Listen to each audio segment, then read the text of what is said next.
So good morning students. Last lecture में आपको जैसे कि पता है हमने पूरा एंथर पढ़ा था, तो इस लेक्चर में हम क्या पढ़ेंगे, माइक्रोस्पोरोजेनेसिस। तो जैसे कि आपको मैंने बताया था कि ये स्पोरोजीनस टिश्यूज होते हैं। क्या होते हैं ये स्पोरोजीनस टिश्यू? इसकी आउटर लेयर क्या कहलाती है? टैपेटम। क्या कहलाती है इसकी आउटर लेयर? टैपेटम। ठीक है। अब ये जो स्पोरोजीनस टिश्यू है ना, इसमें से एक स्पोरोजीनस टिश्यू को हम क्या कहेंगे? मेरे साथ साथ बोलो, 1 microspore mother cell. 1 microspore mother cell कहेंगे। ठीक है, एक को। ठीक है, 1 माइक्रोस्पोर मदर सेल। तो माइक्रोस्पोरोजेनेसिस का मेन मतलब क्या है, मेरे को ये बताना है आपको। माइक्रोस्पोरोजेनेसिस को तोड़ लो, ठीक है, जेनेसिस और माइक्रोस्पोर को तोड़ लो। अब मेरे को बताया इसके अंदर ये क्या है, पॉलन, माइक्रोस्पोर मदर सेल। ठीक है, तो ये माइक्रोस्पोर बनेंगे। जेनेसिस मतलब फॉर्मेशन, जेनेसिस का मतलब क्या है? फॉर्मेशन होना किसी चीज का। क्या होना? फॉर्मेशन होना किसी चीज का। जेनेसिस का मतलब है फॉर्मेशन होना, एंड माइक्रोस्पोरो मतलब कि माइक्रोस्पोर का फॉर्मेशन होने को ही हम कहते हैं क्या? माइक्रोस्पोरोजेनेसिस। ठीक है, तो हम पढ़ते हैं कि होता कैसे है। देखो, इसका एक एमएमसी लिया, इसको हम क्या कह सकते हैं? एमएमसी या फिर पीएमसी। पीएमसी क्यों कहा? Pollen mother cell. Pollen mother cell क्यों कहा मैंने? पोलन ग्रेन्स की मदर है ना, जैसे हम ह्यूमंस में मदर बच्चे को पैदा करती है, वैसे ही यहाँ पे ये वाली मदर माइक्रोस्पोर्स बनाएगी ना अपने आगे। सेम कंसेप्ट है। तो अब मैं इसमें आपको कराऊंगी कि माइक्रोस्पोरोजेनेसिस होती कैसे है। ठीक है, सबसे पहले यहाँ तक नोट करो, देन फिर मैं चलती हूँ आगे। ठीक है, तो ये कंसेप्ट तो समझ आ गया होगा आपको, आई होप। तो चलो अब पढ़ाते हैं हम आपको माइक्रोस्पोरोजेनेसिस की प्रोसेस कैसे होती है, ये पता होना चाहिए। देखो, ये है एक माइक्रोस्पोर मदर सेल। क्या है ये? एमएमसी। क्या है ये? एमएमसी या फिर पीएमसी। ठीक है, इसमें क्या होगा? मियोसिस होगी। क्या होगी? मियोसिस। इसमें क्या हुई हमारी? मियोसिस। मियोसिस तो सबको पता होगी क्या होती है ना, तो मियोसिस 1। इसमें हमारी हुई मियोसिस, कौन सी हुई? 1, पहली हुई ना। तो मियोसिस होने के बाद क्या हो जाएंगे? ये 2 में डेवलप हो जाएंगे माइक्रोस्पोर जो अंदर के।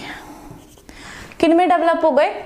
2 में डेवलप हो गए। अच्छा, अब फिर क्या होगा? दोबारा मायोसिस होएगी। दोबारा क्या होएगी? मियोसिस होएगी।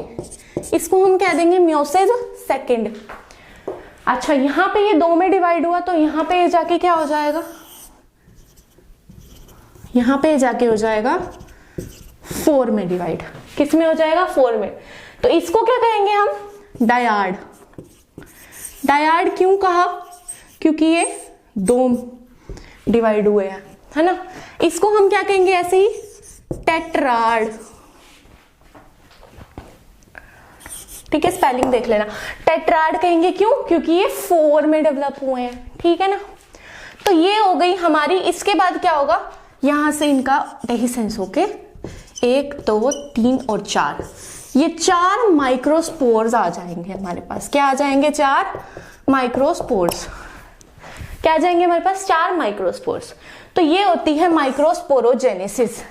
तो इसमें हमें मेन बात क्या याद रखनी है? 1 एमएमसी से या फिर 1 पीएमसी से क्या बन रहा है हमारा? 4 माइक्रोस्पोर बन रहे हैं। ठीक है, एक तो ये बात याद रखनी है आपको। दूसरी बात आपको याद रखनी है कि इसमें कितनी मियोसिस हुई है? 2 मियोसिस। कितनी हुई है? 2 मियोसिस हुई है। ठीक है ना, 2 meiosis take place in this. तो यहां तक तो खत्म हुआ हमारा क्या? माइक्रोस्पोरोजेनेसिस। नोट करो इसे, देन फिर मैं आगे चलती हूं।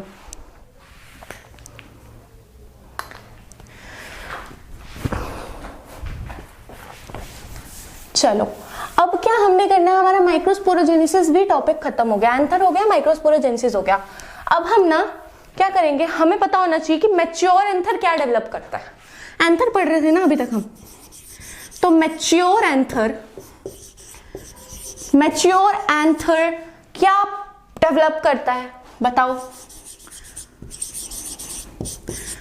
Pollen grains, right? Pollen grains develop करता है मैच्योर एंथर, ठीक है ना बच्चों? क्या डेवलप करता है? मैच्योर एंथर डेवलप करता है पोलन ग्रेन्स, ठीक है, वेरी गुड। आगे चलते हैं। अब हमने पोलन ग्रेन्स के बारे में पढ़ा। सबसे पहले तो पोलन ग्रेन्स हमें पता होना चाहिए बहुत छोटे होते हैं, बहुत छोटे, मतलब उनका साइज होता है 25 से लेकर 50 माइक्रोमीटर। माइक्रोमीटर का मतलब समझ रहे हो? इन डायामीटर, ठीक है? माइक्रोमीटर इन डायामीटर होते हैं, मतलब बहुत इन्नू इन्नू से होते हैं। कितने? ये डॉट जो लगाई है शायद दिख भी नहीं रही होगी आपको, इतने से होते हैं पोलन ग्रेन्स, ठीक है? ये पॉइंट भी हो गया। दूसरी बात, हमारी एनसीईआरटी की लाइन में लिखा हुआ है कि एक हिबिस्कस, क्या है? हिबिस्कस, ठीक है? उसमें क्या है? येलोइश पाउडरी पोलन ग्रेन्स हैं। क्या है? येलोइश पाउडरी पोलन ग्रेन्स पाए जाते हैं हिबिस्कस प्लांट में, ठीक है? ये आपकी एनसीईआरटी लाइन है, सेम टू सेम जाके देख लेना चाहिए, ठीक है ना? इतना समझ आया? अब हमने पढ़ तो लिया कि पोलन ग्रेन बहुत छोटा होता है, बट आपको पता है पोलन ग्रेन का भी स्ट्रक्चर होता है। चलो वो बनाते हैं। ये देखो, मैंने पोलन ग्रेन का स्ट्रक्चर बनाया। अच्छा, ठीक है, ठीक है।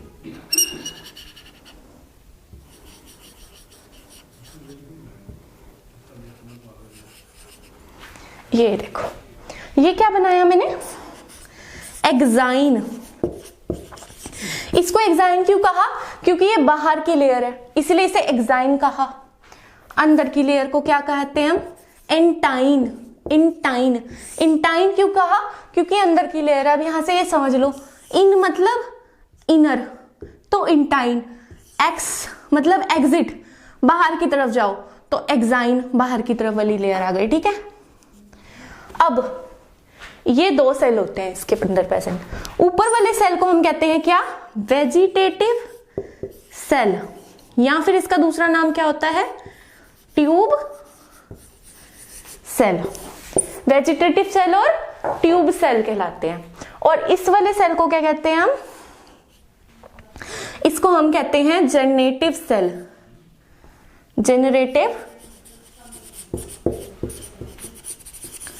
जेनरेटिव सेल कहते हैं, ठीक है? इतना करो, दोबारा से मैं इस डायग्राम को बड़ा करके बताऊंगी आपको। आज के लेक्चर में ना हमने इतना ही करना था, सिर्फ इतना सा। नेक्स्ट लेक्चर में, लेक्चर 2 है ना ये, तो लेक्चर 3 में मैं आपको इसी को ही और बड़ा करके इनके पूरे फंक्शंस बताऊंगी। Exine, intine, generative cell, vegetative cell की असल में होते क्या, ठीक है? उसके बाद हम पोलन ग्रेन की एलर्जीज पे भी जाएंगे। Thank you.